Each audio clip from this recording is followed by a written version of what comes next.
Baik, saya akan terangkan bagaimana nak buat ayat. Adakah Ahmad telah beritahu kamu bahawa dia akan pergi ke rumah kamu esok? Baik, dalam ayat sebegini, yang pertama saya nak tuan-tuan dan puan-puan fokus dan gariskan pada fi'il apabila baca ayat. Adakah Ahmad telah beritahu kamu bahawa dia akan pergi ke rumah kamu esok? Jadi, yang pertama sekali, adakah? Adakah adalah hal. Kemudian Ahmad telah beritahu kamu. Jadi dalam bahasa Arab ni dia berlainan dengan bahasa Melayu, cara untuk tulis ayat yang mempunyai fi'il. Sebab dalam bahasa Arab kita akan dahulukan fi'il dahulu berbanding kepada pelaku fi'il tu. Jadi adakah Ahmad telah beritahu kamu? Dalam ayat bahasa Melayu, Ahmad ni ada dulu. Ahmad ni datang dulu. Ahmad datang dulu, kemudian beritahu datang kemudian nombor dua.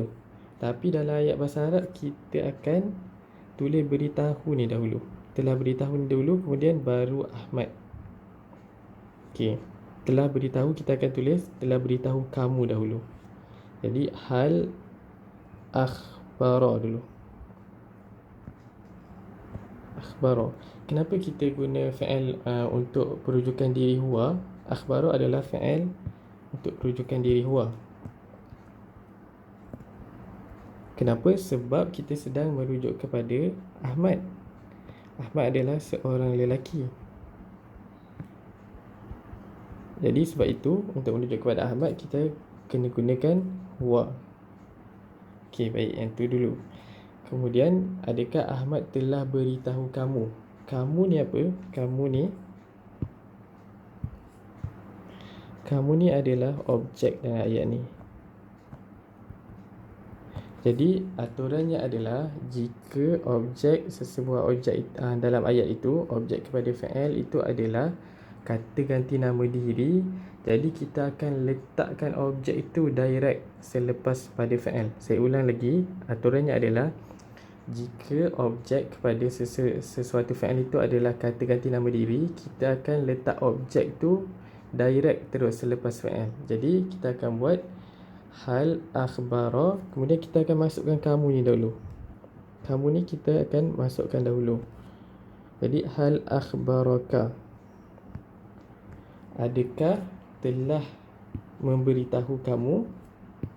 Kita letak ni dulu, telah memberitahu kamu dahulu. Adakah telah memberitahu kamu, kemudian baru kita letak Ahmad tu. Hal akhbaraka Ahmadu. Baik, itu caranya dalam bahasa Arab. Kita akan letak fi'il ni dulu, kemudian jika dia punya objek kepada fi'il, kamu ni adalah orang yang diberitahu, itu adalah kata ganti nama diri terikat, kita akan terus letaknya direct selepas fi'il. Hal akhbaraka Ahmadu. Kalau kita baca secara terjemahan literalnya akan jadi adakah telah memberitahu kamu Ahmad. Tapi macam itulah bahasa Arab, dia akan letak fi'il dulu. Kemudian kita akan settlekan bahagian yang ni. Yang ni kita dah settle. Adakah Ahmad telah beritahu kamu, dah settle. Kemudian kita nak settlekan bahagian yang ni pula, bahawa dia akan pergi ke rumah kamu esok. Jadi bahawa ni adalah perkara yang diberitahu.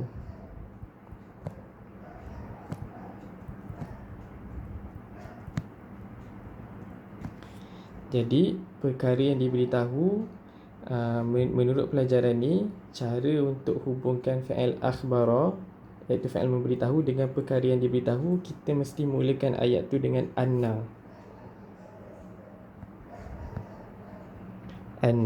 Dan sebelum perkara yang diberitahu tu, kita kena letak B dahulu. Itu adalah aturannya. Saya tahu mungkin aturan ni rasa agak banyak di awal-awal ni, tapi insya-Allah nanti tuan-puan dah selalu buat ayat ni, tuan-puan akan terbiasa dengan aturan ni.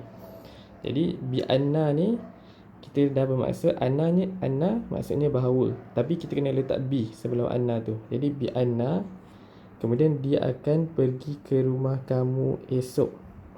Jadi aturan lagi satu, Jika selepas bahawa ada kata ganti nama diri terikat, bukan. Jika selepas bahawa itu ada kata ganti nama diri, kita kena jadikan ia sebagai kata ganti nama diri terikat yang berada selepas anna.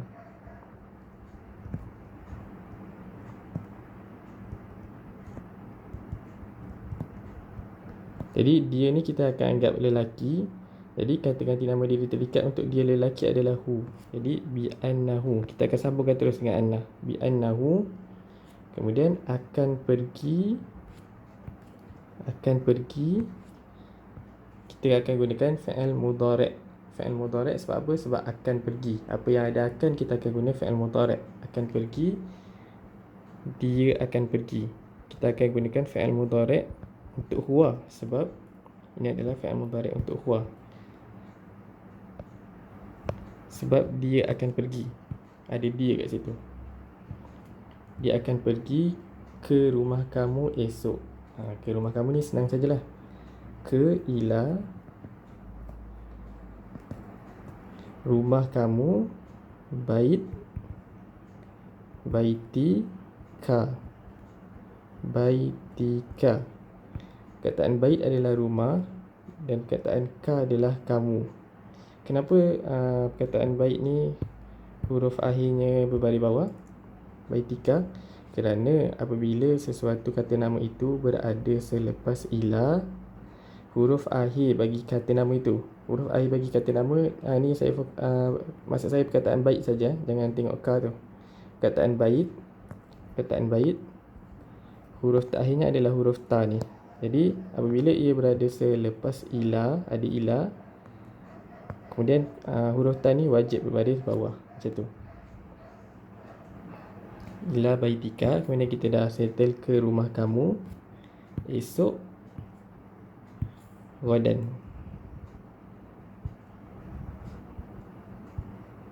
Jadi ayatnya adalah, adakah Ahmad telah beritahu kamu bahawa dia akan pergi ke rumah kamu esok? Ayat bahasa Arabnya adalah hal akhbaraka Ahmadu bi annahu yadhhabu ila baitika ghadan. Baik, itu saja. Terima kasih.